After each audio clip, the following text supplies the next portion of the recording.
Olá, eu sou a Fernanda Silva e esse trabalho de título Como disruptores endócrinos nos praguicidas agroindustriais podem afetar o organismo humano foi desenvolvido no Instituto Federal de Suzano e tem autoria minha e da Giovana Souza e orientação da professora Maria Raquel Marrani. Escolhemos esse tema pois é um assunto de grande relevância para o conhecimento público, estando presente no nosso dia a dia e sendo pouco pensado pela maioria da população na hora da escolha dos alimentos, o que é muito pertinente à saúde pública. Olá, eu sou a Giovana. Bom, focamos em elaborar uma revisão bibliográfica sobre os praguicidas disruptores endócrinos e os seus efeitos no organismo humano. E ao final tentamos encontrar uma alternativa para mitigar o seu uso pela agroindústria, mesmo sob a hipótese de que existem princípios ativos em agrotóxicos que são considerados disruptores endócrinos. Nosso objetivo de pesquisa é descrever as principais classes de agrotóxicos utilizados no Brasil que atuam como disruptores endócrinos e suas consequências no organismo humano. Para isso, precisamos primeiro entender o que é e como funciona o sistema endócrino humano, que é constituído por glândulas e tecidos orgânicos responsáveis pelas secreções de hormônio, os quais controlam as funções biológicas, em que o encargo principal é coordenar e integrar as atividades das células em todo o organismo através da função celular, sendo as estruturas que o compõem o hipotálamo, a hipófise, a glândula pineal, a tireoide, a glândulas paratireoides, a glândulas suprarrenais, pâncreas, ovário e testículo.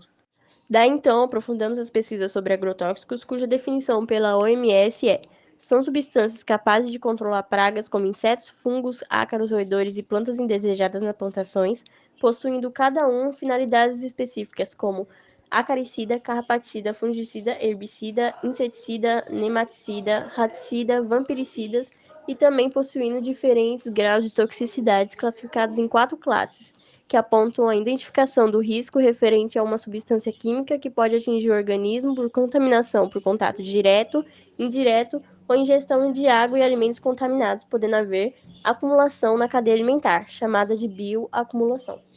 Agora, para entender como agem essas substâncias em nossos organismos, é necessário primeiro entender o que são os disruptores endócrinos.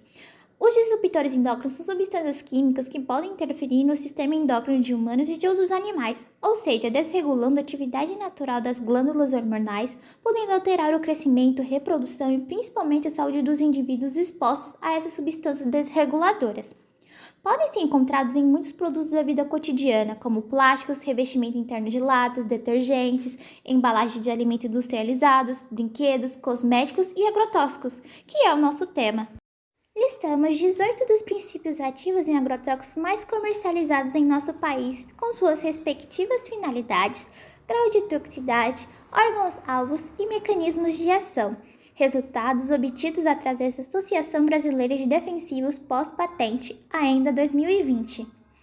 E no Brasil, são permitidos 504 princípios ativos, dos quais 149 são proibidos na União Europeia, segundo o Bombard 2017. Dos 18 princípios ativos mais vendidos listados como os mais comercializados, podemos citar 3 no nosso país, como o glifosato, 2,4-D e o mancozeb, cujas formas estruturais podem ser vistas representadas no slide, sendo eles na ordem herbicida, herbicida e um fungicida acaricida. A partir disso, como dito antes, analisamos os mecanismos das substâncias as quais possuíam estudos anteriores no organismo humano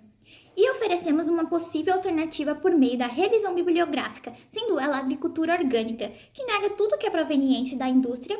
e recorre a mecanismos ou meios naturais em seu processo de produção.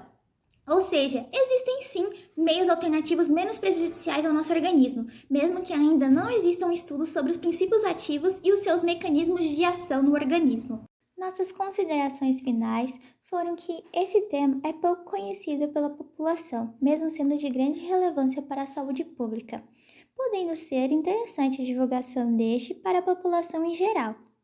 Obtivemos a confirmação da hipótese e mesmo que com dificuldades para encontrar como se dá alguns dos mecanismos de ação dos princípios ativos dos agrotóxicos no corpo humano. Consideramos que esse projeto trouxe de positivo para o meio acadêmico a relação entre os princípios ativos dos agrotóxicos mais vendidos no Brasil, como os efeitos no corpo humano, as representações de todas as formas estruturais dessas substâncias tóxicas, além de apresentar alguns dos possíveis mecanismos de ação nos organismos dos indivíduos. Bom, esse é o nosso projeto e esperamos que tenham gostado e obrigada pela atenção!